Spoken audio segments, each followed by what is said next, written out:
there was speculation, like I said, of such a dye coming out. I've read different articles from old magazines, and it was really hard to believe. I guess magicians didn't believe it. And what the speculation was, they'll believe it when they see it. So when Anverdi invented this, you know, it really took the magic community by storm. You may not know who Anverdi was, but you probably have performed some of his iconic magic tricks. He's the creator of mental dice, color match, and many more. But who was he? Like any good researcher, the first thing we did was jump into Google. The only thing that we encountered was the usual repetitive information on every site we encounter. So, we decided to bring some backup. This is Patrick Wolford. He's a magic creator at Murphy's Magic. Tell me about how you got involved with the Anverdi. Well, the first time I had ever seen anything Anverdi had done was in the late 80s. And mind you, this was 20 years after the effect had been developed and put on the market. And I was blown away because I hadn't seen anything like that. And so when we had the opportunity to purchase the Anverdi rights, we jumped on it. We jumped on it.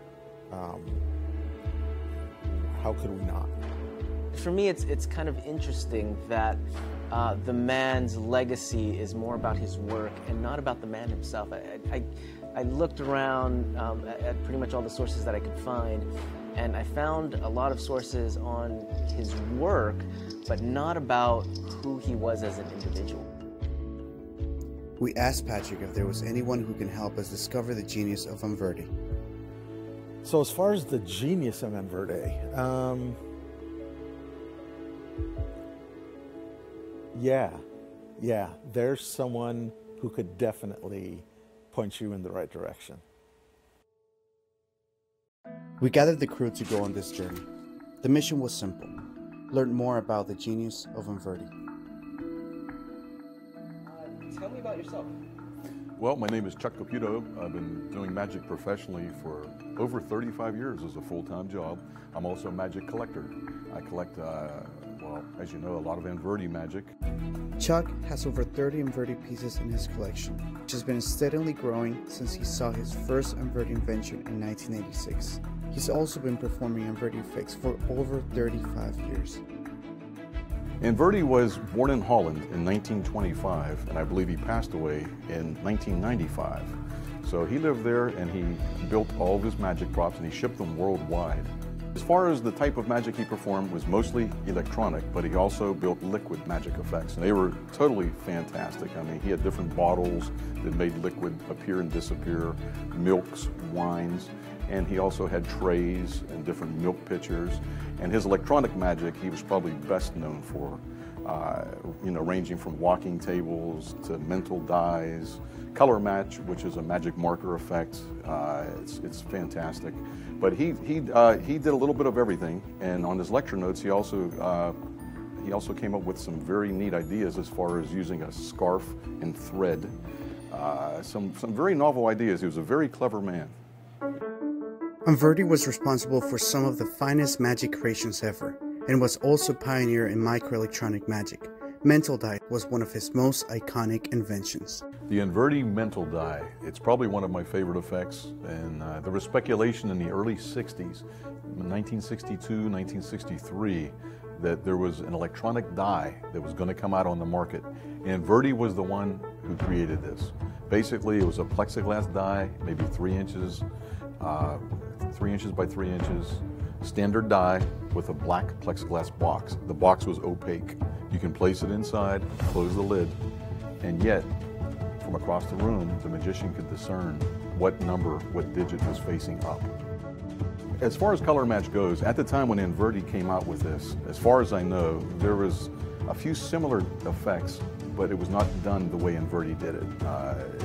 A spectator would draw something and it would match a basic drawing, but nothing like Anverdi's. When he came out with the wireless technology, he propelled this way into the future. He took it to the next level, and that's the creative genius that Anverdi was.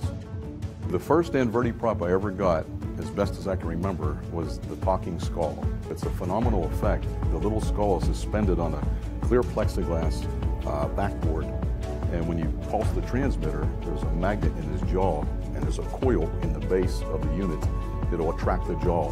And I've used this for numerous years. I still use it. That's probably my favorite effect as well. What do you know of Vanverdi as an individual? You know what? I was never fortunate enough to meet the man, but from what I've heard, you know, he was a very nice man, and he was a perfectionist. So he wanted things done right. And he was born in Holland, and he lived out there throughout the remainder of his life. Probably the only person I could compare Vanverdi to would be like a Steve Jobs. I mean, he was a tinkerer, and he was a perfectionist, and he dabbled in all types of different electronic type of devices, and he improved on it until, which is what you would have later in his catalogs, which he sold different items from Holland. And so yeah, he was definitely way ahead of his time, and he would be up there as a creative genius in the magic field. He obviously thought very different from anyone else during that time period. You know, you have to remember this was a time and place where magicians were pulling things out of red boxes with, you know, Chinese lettering on it, and man, he went in a totally different direction.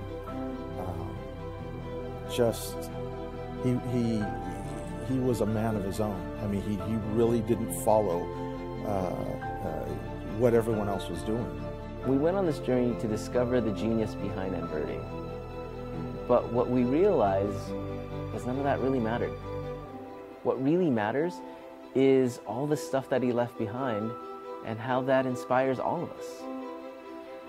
Who he was as a person may be forever lost to history, but his legacy through all of his creations, I think that's what's going to live on forever.